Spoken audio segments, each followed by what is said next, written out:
Bonjour cher élève, bienvenue dans ton cours. Aujourd'hui je vais te parler des éléments dans l'univers.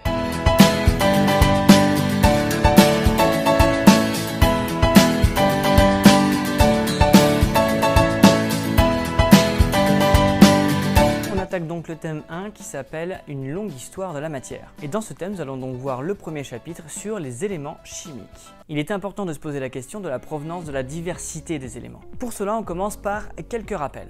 Tout d'abord, un élément est caractérisé par son numéro atomique. C'est ce nombre qui caractérise le nombre de protons dans un noyau que l'on note Z et qui est donc propre à chaque élément chimique. On peut donc rappeler comment est-ce que l'on symbolise un noyau, où X est le symbole de l'élément, A le nombre de masse, c'est-à-dire le nombre de nucléons, et Z le nombre de protons. Si on prend l'exemple du cuivre, il peut exister à l'état atomique, à l'état solide, le cuivre, ou encore à l'état ionique, ce sont les ions cuivre 2, Cu2+. On peut le trouver dans des molécules comme le sulfate de cuivre, CuSO4, voire même l'hydroxyde de cuivre, CuOH2 fois, CuOH.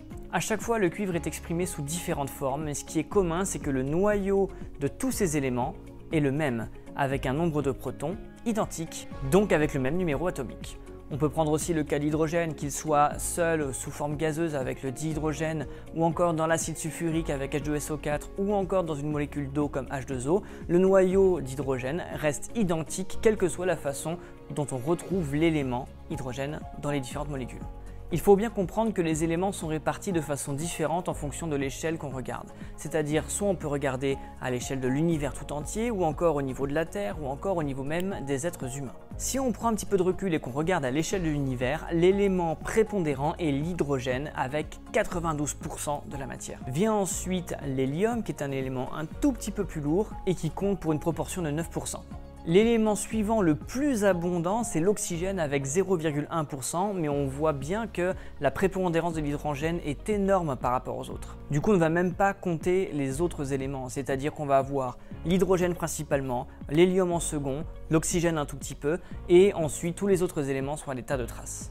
Cette répartition est hétérogène parce que si on passe à l'échelle de la Terre, rapprochons-nous un petit peu de notre quotidien, et bien à l'échelle de la Terre, l'élément le plus prépondérant, c'est l'oxygène, 49%. Vient ensuite le magnésium avec 17%, puis le silicium et le fer à égale partie pour 14%.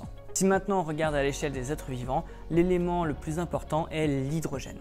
Vient ensuite l'oxygène à 24%, puis le carbone à 13%.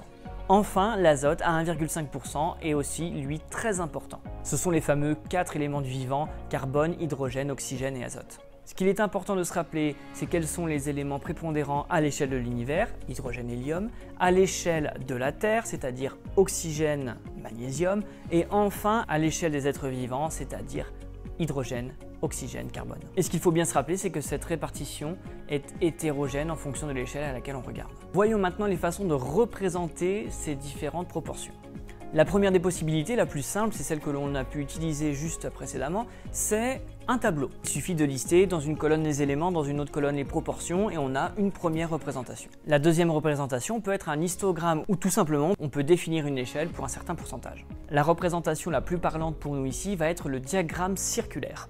Le principe de construction est simple, tout simplement l'angle balayé par une section est proportionnel au pourcentage que l'on veut représenter. Il suffit de se rappeler que l'angle complet du cercle c'est 360 degrés et que donc 360 degrés sont équivalents à 100%. Avec un simple tableau de proportionnalité, il suffit de reprendre un pourcentage que l'on veut représenter et ensuite en trouver l'angle correspondant. Prenons l'exemple avec l'hydrogène dans l'univers. Si je dis que l'hydrogène dans l'univers représente 92% de la matière, alors je fais 92 fois 360 divisé par 100 et j'obtiens un résultat de 331 degrés. Cela signifie donc qu'avec un rapporteur, sur mon diagramme circulaire, je vais utiliser un angle de 331 degrés pour représenter la proportion d'hydrogène. Il me suffit de faire exactement le même travail pour les autres proportions et je vais donc avoir mon diagramme circulaire complet. Évidemment, il faut toujours arriver à 100%, donc le cercle doit toujours être complet d'un bout à l'autre. Voilà, j'espère que tu as bien compris cette histoire de diagramme circulaire et de répartition des éléments dans l'univers, sur la Terre et chez les êtres vivants. Si tu as des questions, n'hésite pas à les poser dans les commentaires et puis à la prochaine. Ciao!